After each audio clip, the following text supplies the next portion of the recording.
Hello सो नमस्कार। एक बार फिर से स्वागत है आपका चाणक्य ग्रुप ऑफ इकोनॉमिक्स में। उम्मीद है आपकी लेवल ऑफ प्रिपरेशन बहुत अच्छी चल रही होगी। अपनी प्रिपरेशन में एक और टॉपिक ऐड कर लीजिए जो सुपर श्योर की कैटेगरी में है ये topic.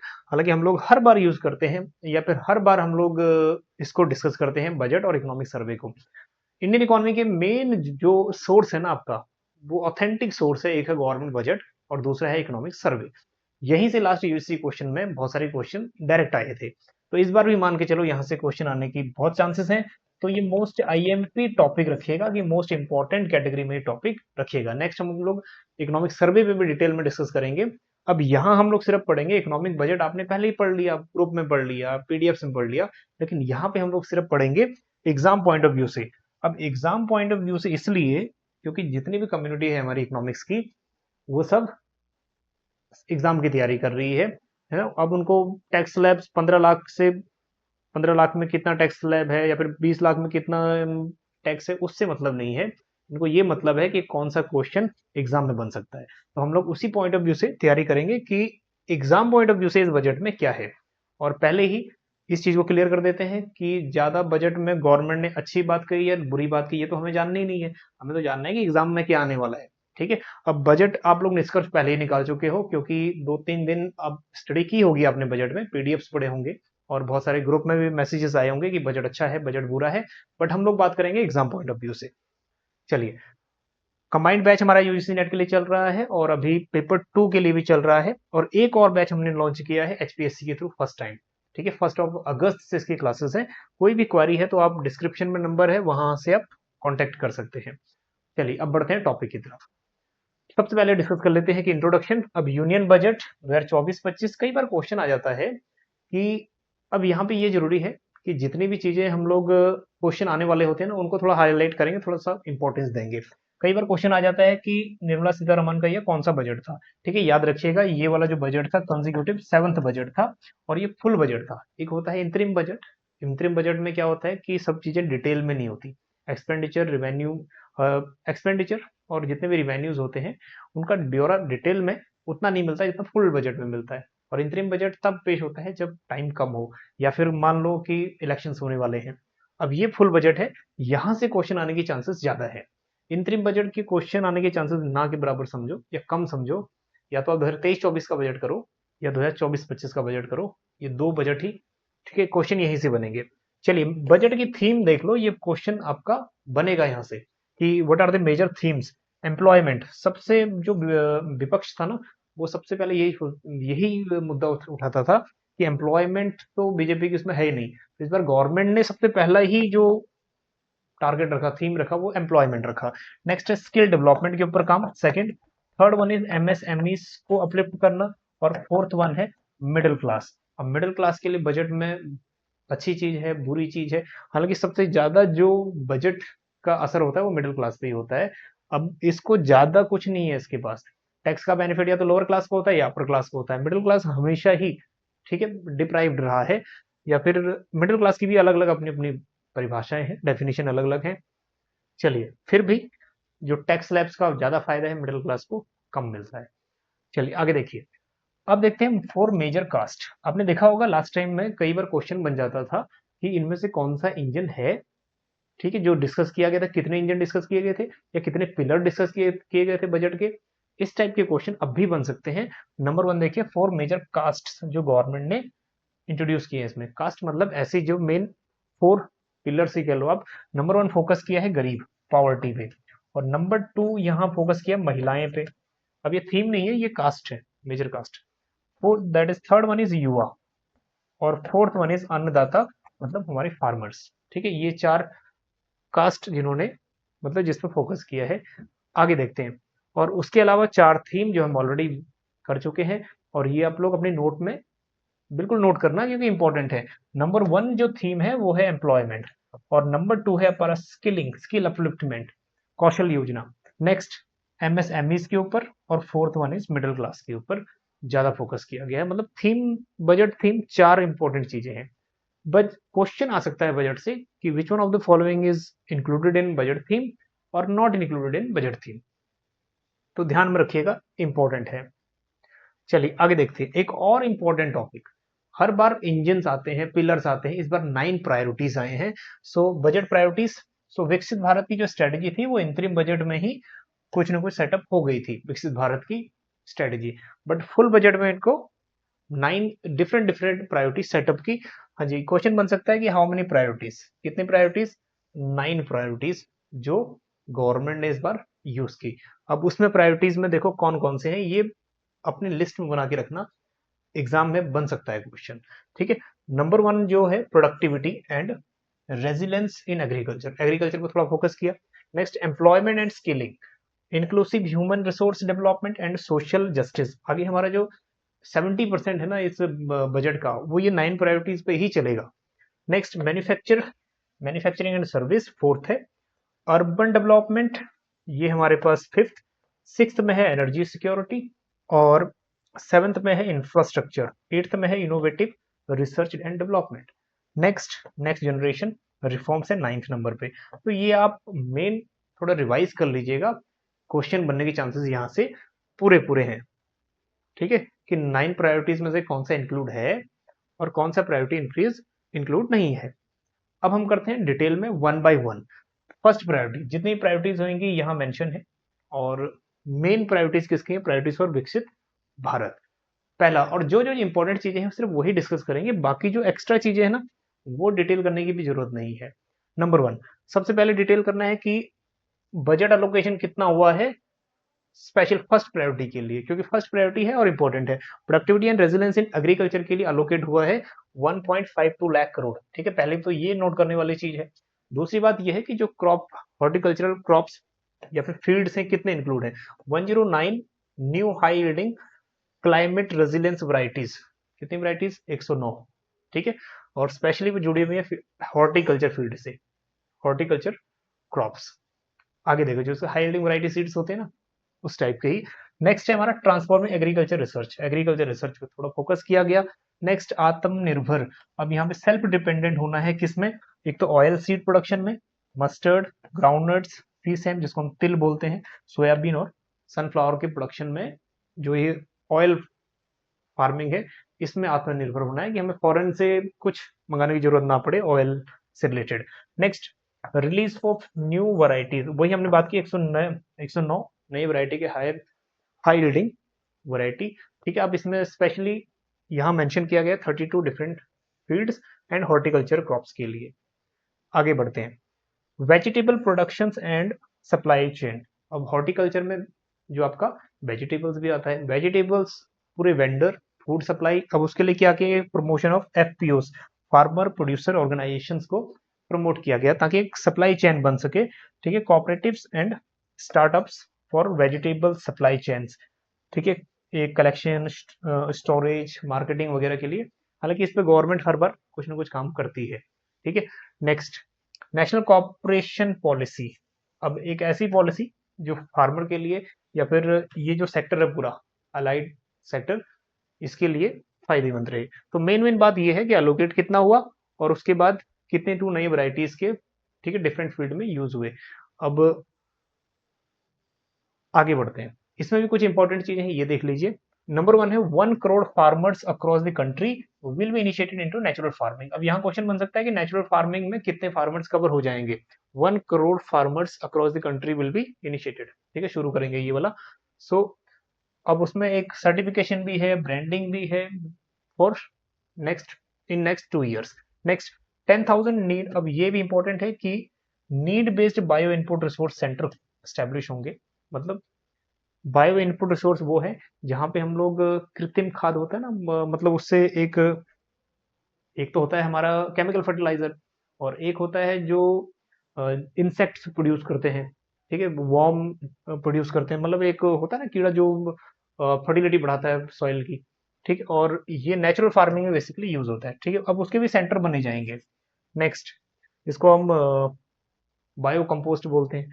Next shrimp production and export. अब श्रिम्प प्रोडक्शन होता है, श्रिम्प होता है जिसको हम हिंदी में झींगा बोलते हैं, और इनको इंग्लिश में शायद इनको प्रॉन्स या प्रॉन्स कुछ बोलते हैं। Next financing for shrimps farming, shrimp farming के प्रोडक्शन के लिए, उसके एक्सपोर्ट के लिए। ठीक है, अब नाबार्ड इसमें हेल्प करेगा। ठीक, आगे बढ़ते हैं। डिजिटल पब्लिक इंफ्रास्ट्रक्चर, अब ये थोड़ा इंपॉर्टेंट है, इसमें थोड़ा डिजिटल पब्लिक इंफ्रास्ट्रक्चर सेटअप, अब जितने भी चीजें रिकॉर्ड है वो सब डिजिटली अवेलेबल हो। So DPI for coverage of farmers and their land in 3 years। अब जितने भी लैंड कवरेज है या फिर जो भी लैंड रिकॉर्ड है वो सब डिजिटली अवेलेबल हो। डिजिटल क्रॉप सर्वे 400 डिस्ट्रिक्ट के लिए क्या है, डिजिटल क्रॉप सर्वे भी है। नेक्स्ट, इशुएंस ऑफ जन समर्थ बेस्ड ऑन बेस्ड किसान कार्ड। ठीक है, किसान कार्ड, अब ये क्वेश्चन कई बार आ जाता है पीजीटीज में कि किसान कार्ड कब डेवलप हुआ था। अब एक बार कमेंट करना कि किसान कार्ड कब आया था, किसान क्रेडिट कार्ड। ठीक है, और कई बार क्वेश्चन आता है किसान टीवी कब आया था। चलिए, ये क्वेश्चन आपके लिए है कि किसान क्रेडिट कार्ड कब लॉन्च किया था। आगे बढ़ते हैं, नेक्स्ट सेकंड प्रायोरिटी। अब ये सेकंड प्रायोरिटी जो है, ये देख लीजिएगा कि सेकंड प्रायोरिटी कौन सी है। Employment and skill. एम्प्लॉयमेंट एक बेसिक थीम भी थी, एम्प्लॉयमेंट फर्स्ट थीम थी, स्किलिंग उसके बाद थी। नेक्स्ट, अब इन्होंने सेकंड प्रायोरिटी में रखा है एम्प्लॉयमेंट को और स्किल को। ठीक, अब इसमें कुछ स्कीम्स हैं वो देख लेते हैं। Number 1, PM packages, 3 scheme for employment linked incentives. अब कुछ इंसेंटिव देने की कोशिश की गई है एम्प्लॉयज को, जैसे अगर कोई 1 मंथ कोई नया एम्प्लॉय ज्वाइन किया है तो उसको 1 month wage to new entrants in all formal sectors 3 months। और कोई नया एंट्रेंस हुआ है या फिर नया जॉब उसको फॉर्मल सेक्टर में मिली है, और फॉर्मल मतलब ऑर्गेनाइज सेक्टर। ठीक, अब इसमें 1 महीने की सैलरी उसको, ठीक है, दी जाएगी। अब इसमें एक मान के ये चलो कि एक इंसेंटिव के तौर पे शुरू में ही एंट्रेंस के टाइम में ही, और 3 डिफरेंट इंस्टॉलमेंट में, और कितने तक हो सकती है वो, 15,000 रुपए तक। नेक्स्ट, एक्सपेक्टेड टू बेनिफिट, अब इससे 210 लाख यूथ जो है बेनिफिट होगा कह रहे हैं। सेकंड वन देखो, scheme B, job creation for manufacturer. अब स्कीम ए तो थी फर्स्ट टाइमर्स के लिए जो जॉब ले रहे हैं, अब मैन्युफैक्चरिंग यूनिट्स के लिए देखो क्या है, scheme B, job creation link to first time employees. जितने भी एम्प्लॉय ज्वाइन किए फर्स्ट टाइम, अब उनका क्या है, एक EPFO, EP employ provident fund organisation, EPFO, ठीक है, ओपन होता है। उसमें कुछ शेयर आपका आपका रहता है और कुछ एम्प्लॉयर का रहता है। सो एक्सपेक्टेड टू, इससे क्या रहा बेनिफिट होगा 30 लाख यूथ को। तीसरी स्कीम जो बनी है इसमें, सपोर्ट टू एम्प्लॉयर्स। अब एम्प्लॉयर जो जॉब प्रोवाइड कर रहा है, जॉब प्रोवाइड कर रहा है उसके लिए क्या है, government will reimburse EPFO contribution of employers up to 3,000 per month.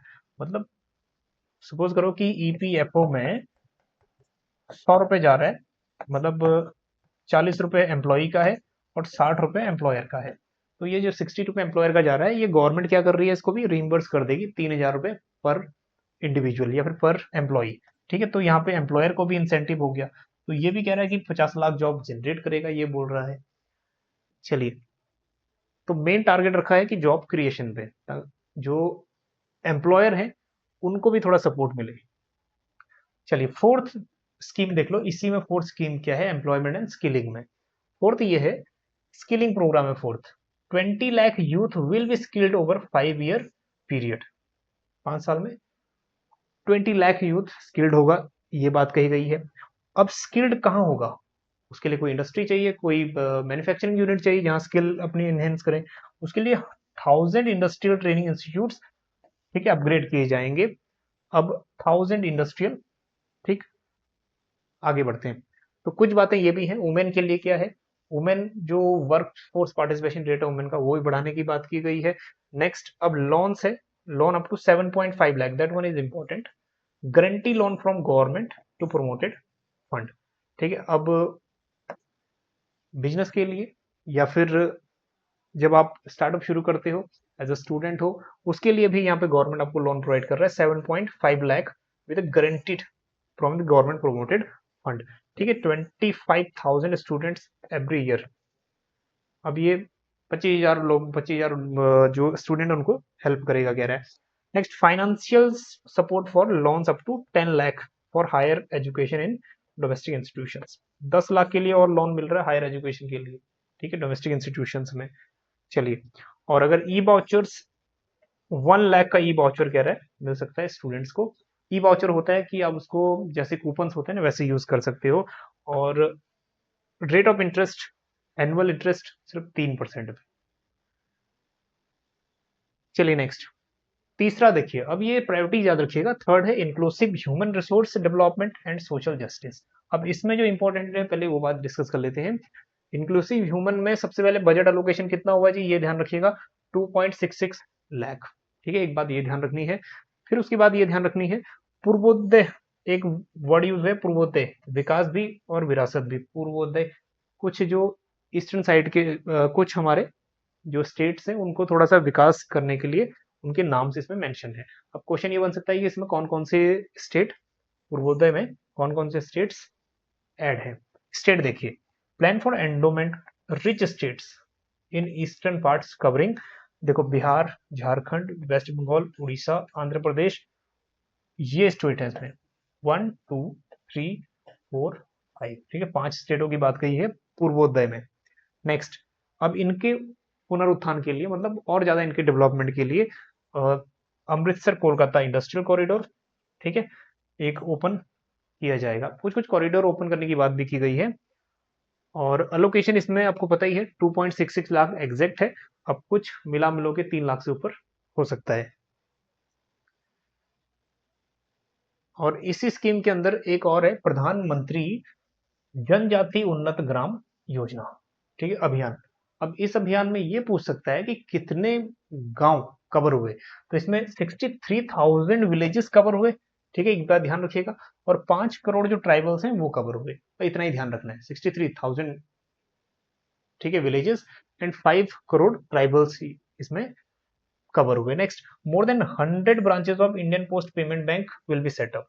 North eastern region में 100 से ज्यादा इंडियन पोस्ट पेमेंट बैंक खोले जाएंगे। नेक्स्ट, एक और आंध्र प्रदेश के लिए एक स्पेशल एक्ट है, आंध्र प्रदेश रीऑर्गेनाइजेशन एक्ट। इसमें हमारे लिए क्या इंपॉर्टेंट है वो देख लो, आंध्र में जो एग्जाम आएगा वहां पे बनेगा इंपॉर्टेंट। हमारे लिए है कि फाइनेंशियल सपोर्ट कितना दिया, 15,000 करोड़ दिया है, इस बात ध्यान रखिए आंध्र प्रदेश के लिए। उसके बाद completion of Polavaram irrigation project, एक प्रोजेक्ट की बात कही गई है। और कुछ कुछ इसमें कॉरिडोर वगैरह खोलने की भी बात की गई है। चलिए आगे बढ़ते हैं। नेक्स्ट प्रायोरिटी है जी हमारे पास फोर्थ, मैन्युफैक्चरिंग एंड सर्विस। अब मैन्युफैक्चरिंग में एमएसएमईज को थोड़ा बढ़ावा दिया, जो सबसे इंपॉर्टेंट है उस पर चलते हैं। देखो ये इंपॉर्टेंट है, मुद्रा लोन्स, मुद्रा की 3 कैटेगरी थी ना, शिशु, किशोर, तरुण। अब जो तरुण कैटेगरी है उसमें 20 लाख से 10 लाख से बढ़ा के कितना कर दिया इसको, इनहेंस टू 20 लाख। अब जो रिवाइज्ड बनेगा, अब इसकी डेफिनेशन ही चेंज हो जाएगी पूरी, जो हम लोग तीनों कैटेगरी में लोन लेते थे। अब मैक्सिमम लिमिट कितनी होगी, 10 से 20, ये इंपॉर्टेंट है। ठीक है, मोस्ट इंपॉर्टेंट है, इसको याद रखिएगा। चलिए बाकी तो ये पॉइंट्स सब छोटे छोटे से पॉइंट है, ये वाला पॉइंट इंपॉर्टेंट था।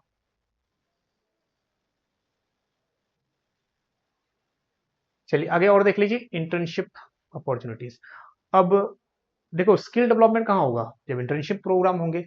जब इंटर्नशिप प्रोग्राम होंगे तो ट्रेनिंग होगी वहां पे। तो scheme for providing internship opportunities in 500 top companies to 1 crore youth in 5 year. अब इसमें 500 टॉप कंपनीज में स्किल डेवलपमेंट के लिए वहां पे काम किया जाएगा या फिर इंटर्नशिप प्रोग्राम होगा। अब इसके लिए देखो क्या, allowance of 5,000 per month along with the one time assistant of 6,000 through CSR fund. अब सीएसआर फंड यूज करेंगे, जो 500 कंपनीज हैं बड़ी बड़ी, वो हर अपने 2% प्रॉफिट का सीएसआर देती हैं। ठीक है, उसी फंड से यूज होगा इंटर्नशिप प्रोग्राम वगैरह के लिए। कह रहा है कि 5,000 पर मंथ तक इंटर्नशिप के लिए मिल सकता है। चलिए नेक्स्ट प्रायोरिटीज, हाँ जी, नेक्स्ट प्रायोरिटी अर्बन डेवलपमेंट। और अर्बन डेवलपमेंट की प्रायोरिटीज काफी अच्छी है।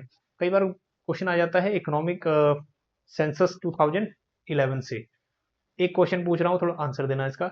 लीस्ट अर्बनाइज स्टेट कौन सा है। और अगर हम लीस्ट अर्बनाइज पूछ रहे हैं, ये क्वेश्चन पीछे बन चुका है इसलिए पूछ रहा हूँ, अगर हम लीस्ट अर्बनाइज पूछ रहे हैं तो परसेंटेज आएगा, परसेंटेज अर्बन से कम कहाँ है, क्योंकि पीछे बन चुका है ये क्वेश्चन। चलिए अर्बन डेवलपमेंट आ जाओ। स्टाम्प ड्यूटीज, स्टाम्प ड्यूटीज जो है उनमें जो ड्यूटीज या फिर जो उनका टैक्स रेट है वो कम कर दिया गया है अगर प्रॉपर्टीज परचेज करती हैं वुमेन।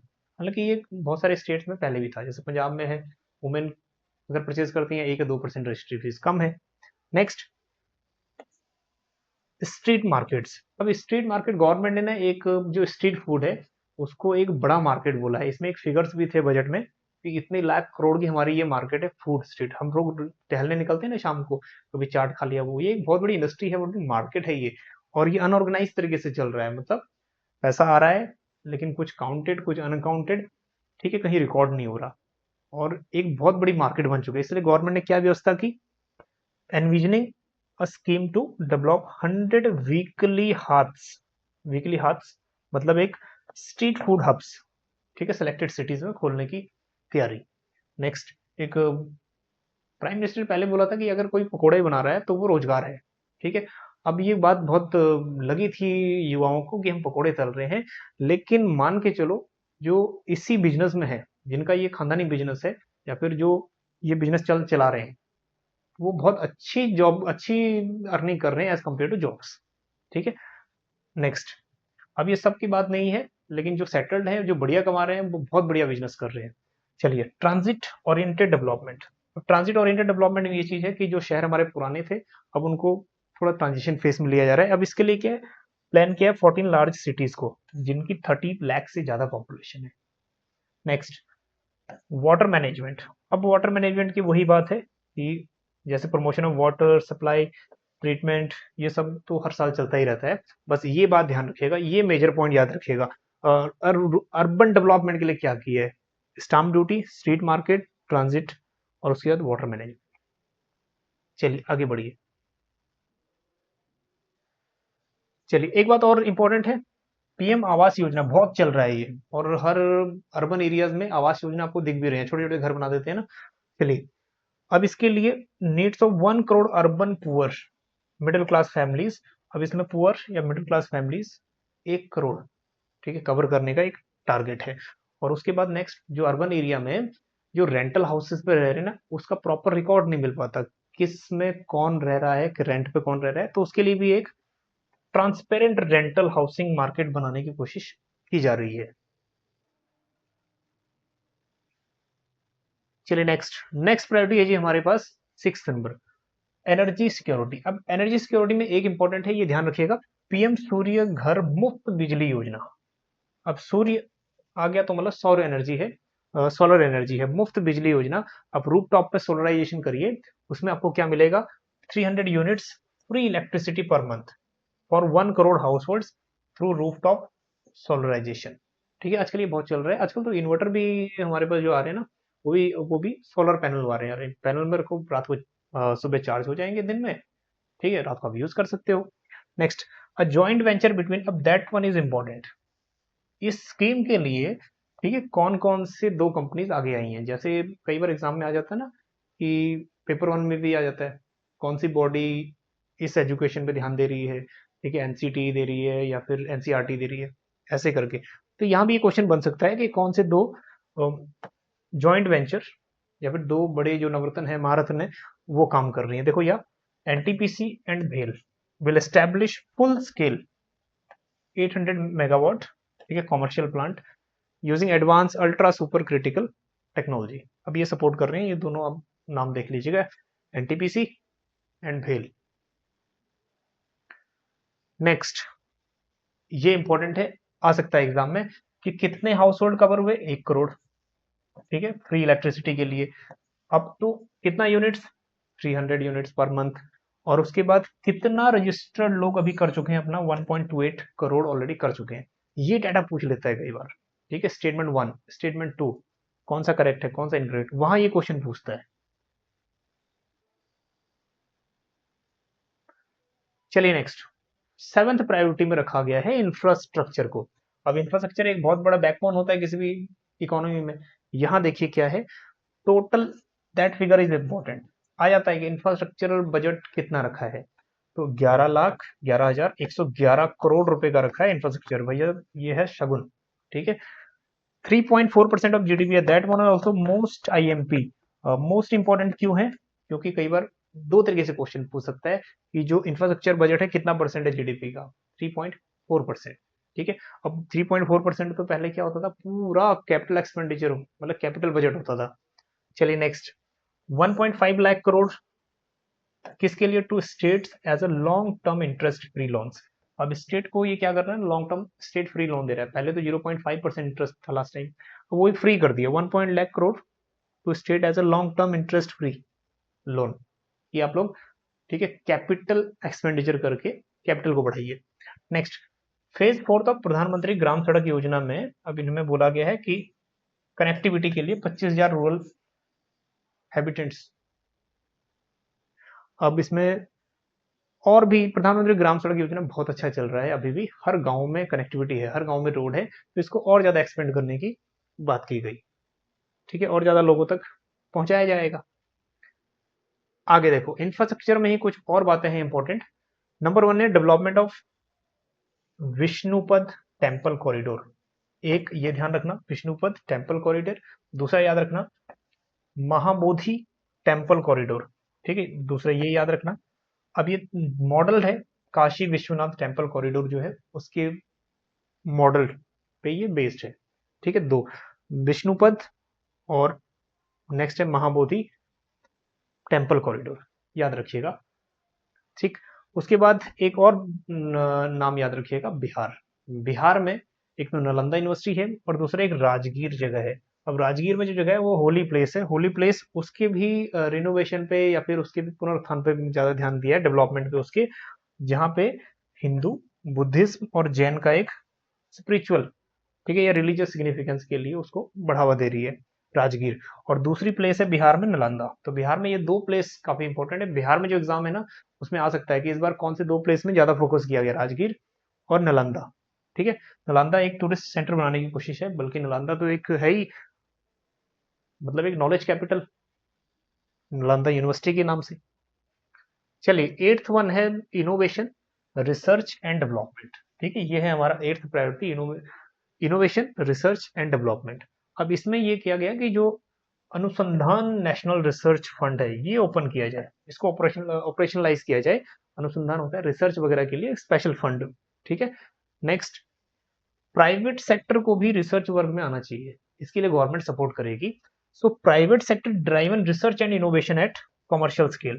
ठीक है, कमर्शियल स्केल पे अपना रिसर्च वर्क, R&D तो करे कुछ, उसके लिए गवर्नमेंट क्या करेगी? 1 लाख करोड़ का पैकेज असाइन करेगी। मतलब एक प्राइवेट को भी सपोर्ट करने के लिए रिसर्च वर्क पे फाइनेंशियल हेल्प करेगी।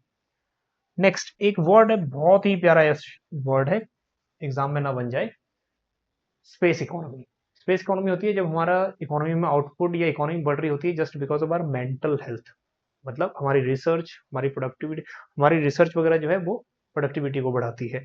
ठीक है, तो ये वही है कि ये OECD ने ये टर्म दिया था, मतलब that is full range of activities and the use of resources that create value and benefit to human benefit in दी।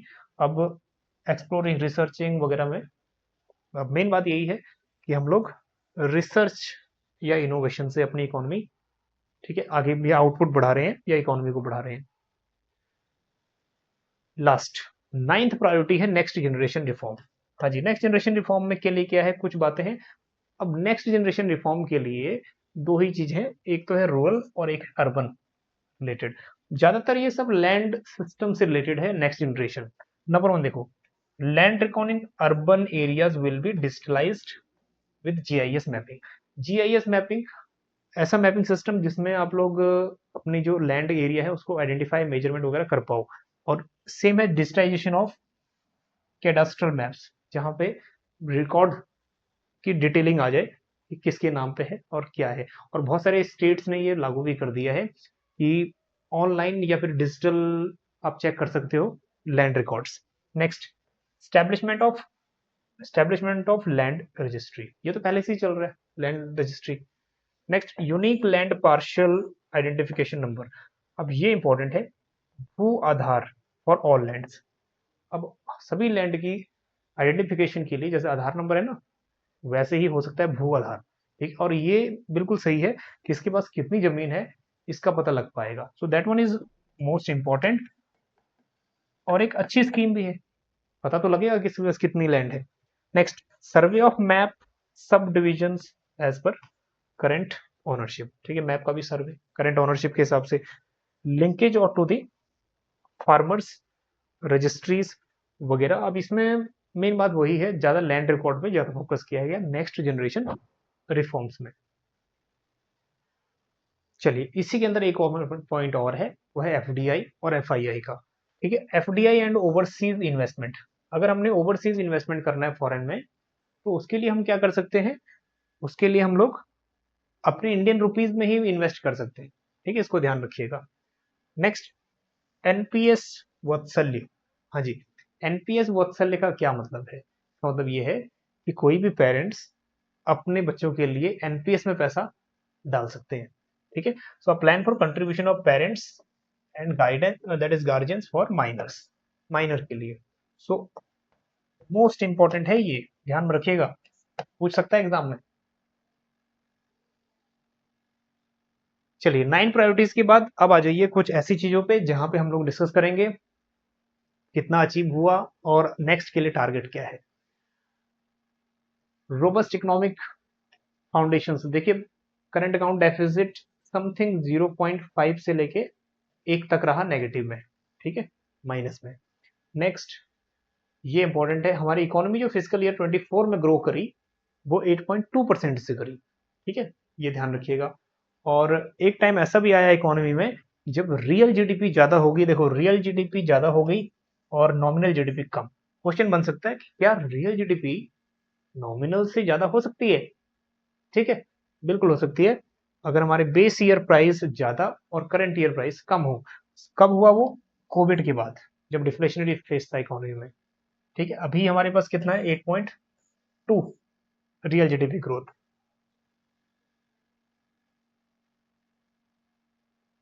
चलिए नेक्स्ट, उसके बाद physical deficit as percentage of GDP.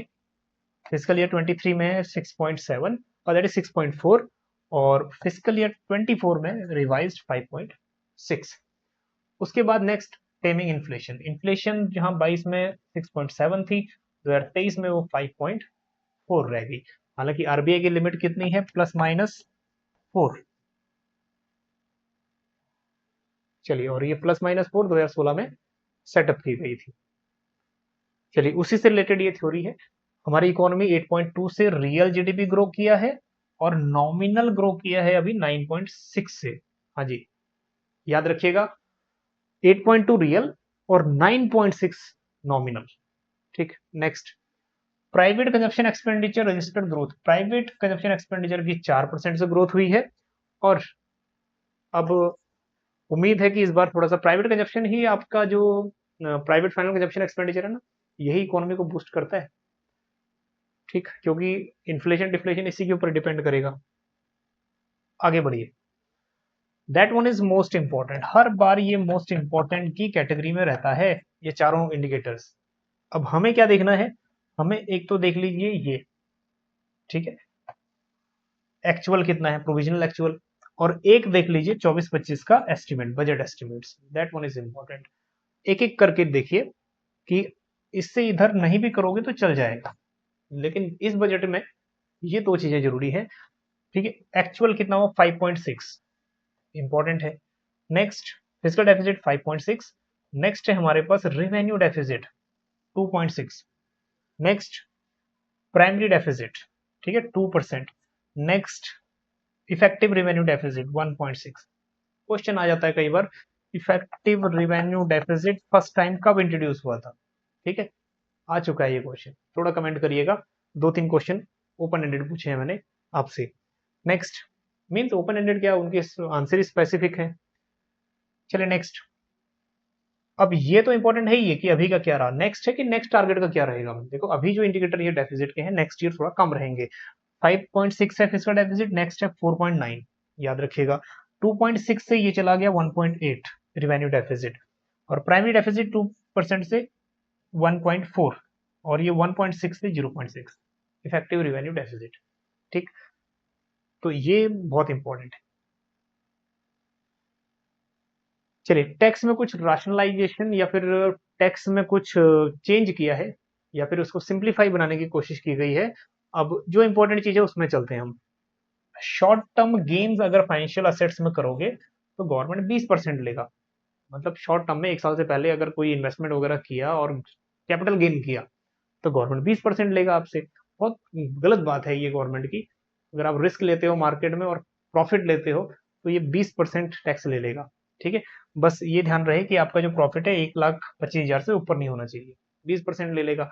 Next, अगर लॉन्ग टर्म कैपिटल है तो long term में 12.5 है।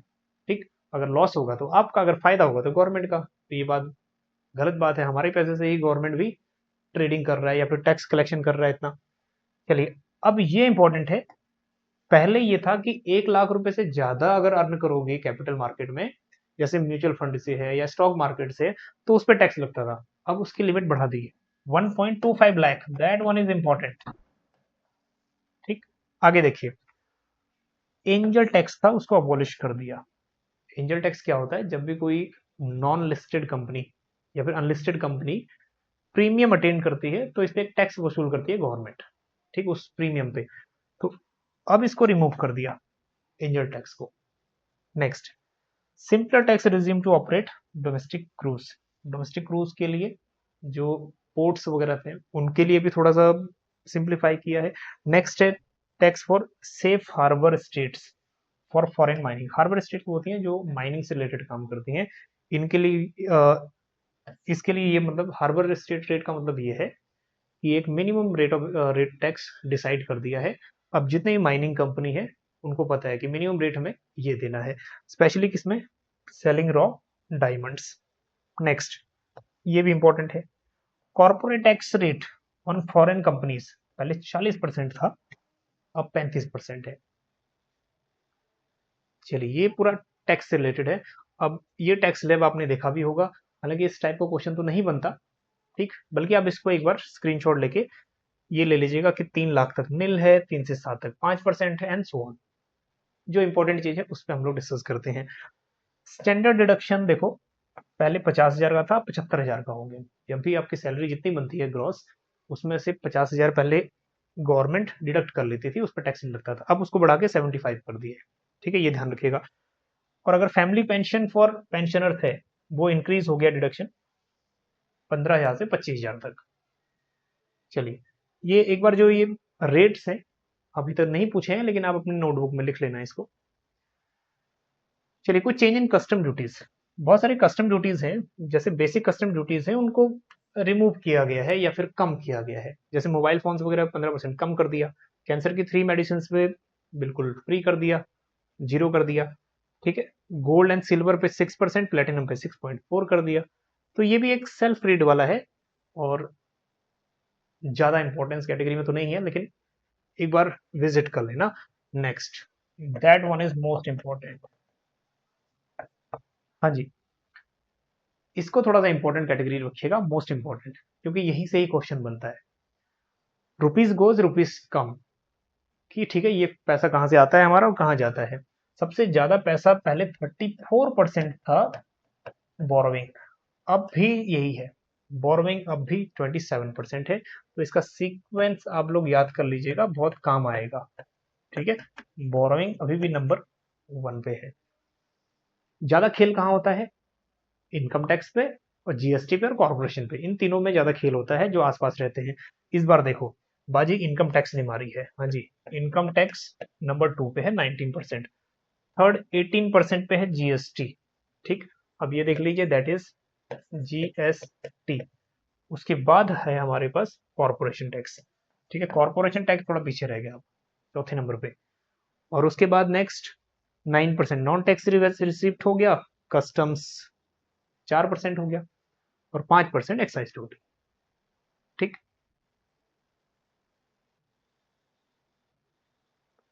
Next, ये भी क्वेश्चन इंपॉर्टेंट है कि रुपीज गोज, हाँ जी, आखिरकार रुपीज जाता कहाँ है? सबसे ज्यादा प्रोपोर्शन पहले जाता था इंटरेस्ट पेमेंट पे, अब देखो कहाँ जाता है। अब इंटरेस्ट पेमेंट से बदल के ये हो गया है स्टेट शेयर। हाँ जी, स्टेट का शेयर जो है वो नंबर 1 पे आ गया है, और इंटरेस्ट पेमेंट जो है, ठीक है, इंटरेस्ट पेमेंट 19%, ये सेकंड पे चला गया है। ठीक, तो इंटरेस्ट पेमेंट सेकंड पे आ गया है। और थर्ड पे देखो सेंट्रल सेक्टर स्कीम्स, ठीक है, 16%।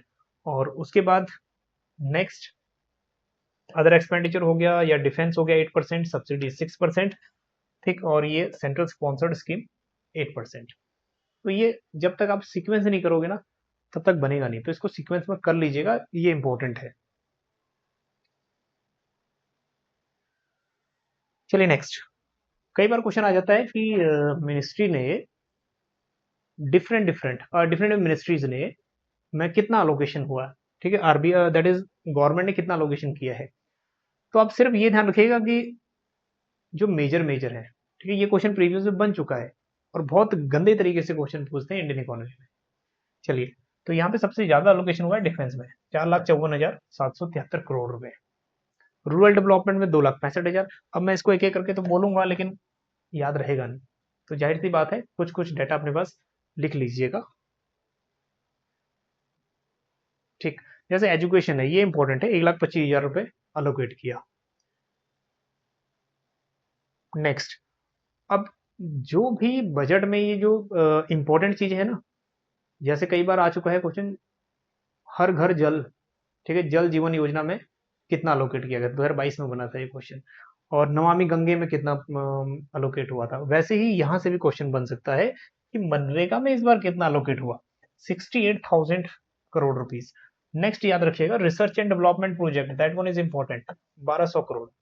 नेक्स्ट, न्यूक्लियर पावर प्रोजेक्ट के 2,228 करोड़। उसके बाद पीएलआई फॉर फार्मास्यूटिकल्स, ठीक है, 2,143 करोड़। नेक्स्ट,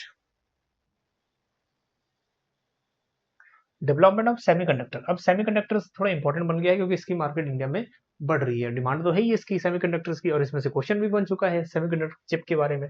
देखो 3,000 करोड़ से लेके कहाँ मूव किया, सीधा डबल से भी ज्यादा, ठीक है, 6,903,000 crore. Next, solar power, that one is important, 10,000 crore, ठीक है, डबल बढ़ा है सीधा। Next, direct benefit transfer LPG के लिए उज्ज्वला स्कीम, ठीक है, 1,500 crore. Next, lines of credit under idea scheme, 3,849 crore. चलिए लास्ट में रेवेन्यू रिसीप्ट कितना हुआ गवर्नमेंट को, 31.3 लाख करोड़। और उसके बाद कैपिटल रिसीप्ट 16.9 लाख करोड़। ठीक है, अब ये खैर जितनी भी हमने बातें कही, वो बहुत सारी बातें ऐसी तो हैं कि वो हम लोग नहीं याद रख सकते, बट है क्या, एग्जाम है तो पढ़ना पड़ेगा, है ना। और उसके साथ साथ नोट्स से जिन बच्चों ने बनाए हैं बजट से रिलेटेड, इंडियन इकोनॉमी से रिलेटेड, क्विक रिवीजन में वो काम आएंगे। अभी तक की पूरी, अगर हम बात हिस्ट्री की करें, पूरी हिस्ट्री की, मतलब जो अभी भी रिसेंटली हमारा मेरा एक्सपीरियंस है वो ये रहा है, डाटा जितने नोट्स में याद होते हैं उतना हम लोग एक दो बार देख के याद नहीं होता। नोट्स बनाओगे डाटा का तो कभी भी देखोगे तो रिवाइज हो जाएगा, ठीक है, क्विक रिवीजन में काम आएगा। चलिए, अब मिलते हैं आपको नेक्स्ट सेशन में, और नेक्स्ट सेशन हम लोग डिस्कस करेंगे मे बी इकोनॉमिक सर्वे की जितनी भी चीजें हैं, हम लोग इंपॉर्टेंट चीजें उसको डिस्कस करेंगे। चलिए मिलते हैं अब आपको नेक्स्ट लेक्चर में, बने रहिएगा चाणक्य ग्रुप ऑफ इकोनॉमिक्स के साथ। Thank you so much.